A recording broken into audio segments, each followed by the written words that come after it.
हर कोई ये कहता है पॉजिटिव सोचो, सकारात्मक ऊर्जा रखो, सकारात्मक ऊर्जा रखो, अच्छा सोचो, अच्छे विचार सुनो, सत्संग सुनो, संतों की वाणी सुनो।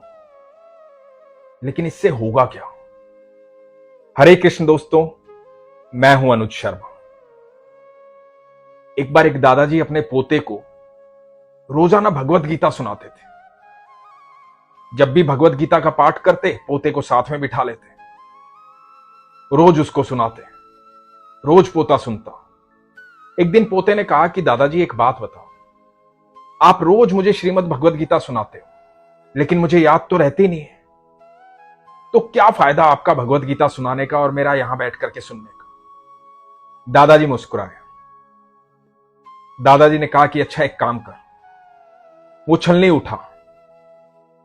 वहां एक छलनी रखी थी जिससे वो कोयले भरते थे। कोयले की छलनी थी, बहुत गंदी हो गई थी। तो दादाजी ने कहा कि छलनी उठा और नीचे नदी बह रही है ना, वहां से इसमें पानी भर कर ला। पोता गया, छलनी उठा करके पानी भर के लाया। जब तक कमरे तक पहुंचा, पानी खाली हो चुका था। अब छलनी में पानी कैसे रुकता? काफी छेद थे उसमें। तो दादाजी को बोला कि पानी तो नहीं रुका इसमें। तो दादाजी ने कहा कि बेटा दोबारा भर कर ला। पोता दोबारा गया, दोबारा कोशिश की। थोड़ा बहुत जो पानी आता वो आते आते खत्म हो जाता। बोला कि दादाजी पानी तो अब भी नहीं बचा, क्योंकि छेद है इसमें। तो दादाजी ने कहा कि बेटा एक कोशिश और कर ले, हो सकता है इस बार भर लाए तू। वो छलनी लेकर के फिर गया, फिर पानी भरा और तेजी से भाग करके आया। फिर पहुंचते पहुंचते पानी खत्म हो गया। तो दादाजी ने कहा कि क्या दिखाई दे रहा है तुझे? बोला कुछ नहीं दादाजी, पानी तो इसमें बचा ही नहीं, छलनी है, बार बार भरकर लाता हूं, पानी खत्म हो जाता है। तो दादाजी ने कहा कि तुझे दिखाई दे रहा है कि छलनी साफ हो गई? बोले हां दादाजी, ये तो दिखाई दे रहा है कि छलनी साफ हो गई, ये गंदी थी, लेकिन अब बिल्कुल साफ हो गई। तो दादाजी ने कहा कि बस बेटा, यही बताना चाहता था, जो तू भगवत गीता सुनता है ना, उससे तेरा चित्त शुद्ध हो रहा है। तुझे याद हो रही है या नहीं हो रही है, उससे कोई फर्क नहीं पड़ रहा है, लेकिन तेरा मन शुद्ध हो रहा है। धीरे धीरे ऐसा समय आएगा जब तुझे याद होनी शुरू हो जाएगी। तो ईश्वर का मार्ग ऐसा ही है। जब आप सकारात्मक ऊर्जा के आसपास रहते हैं, ऐसे लोगों के बीच में बैठते हैं जो आपको पॉजिटिव एनर्जी देते हैं, पॉजिटिव बातें करते हैं, हमेशा खुशनुमा बातें करते हैं, हमेशा अच्छी बातें करते हैं, आप भले ही उसे ग्रहण कर पाते हैं या नहीं कर पाते हैं, लेकिन आपका चित्त शुद्ध हो रहा है, आपके मन में एक स्थान बनता जा रहा है। सकारात्मक ऊर्जा लगातार आपको घेरते जा रही है और नकारात्मक ऊर्जा की कमी होती जा रही है।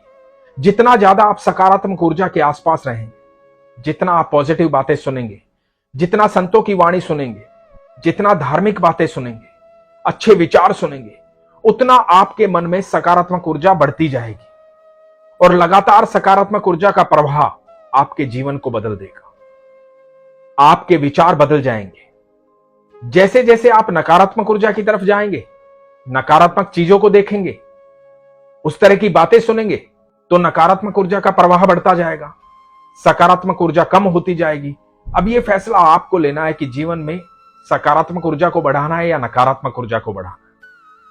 आप अच्छे विचार सुनिए, आप अपने जीवन में बदलाव देखेंगे, क्योंकि आपकी सोच बदल जाएगी और जैसे ही आपकी सोच बदलेगी, आपका कर्म बदल जाएगा और जैसे ही आपका कर्म बदलेगा, आपका जीवन बदल जाएगा।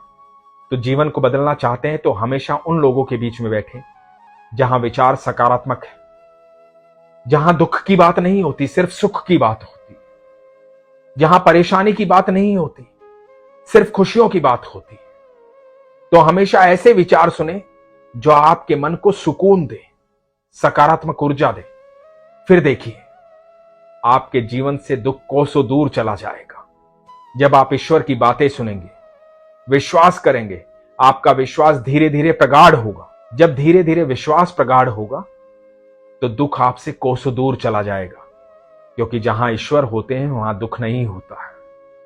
दुख की एक खासियत है, जब भी आता है ईश्वर को साथ लेकर आता है। अब ये आपका नजरिया है कि आपको किसे देखना है, दुख को देखना है या ईश्वर को देखना है। यदि आप ईश्वर को देख लेंगे तो दुख दूर भाग जाएगा।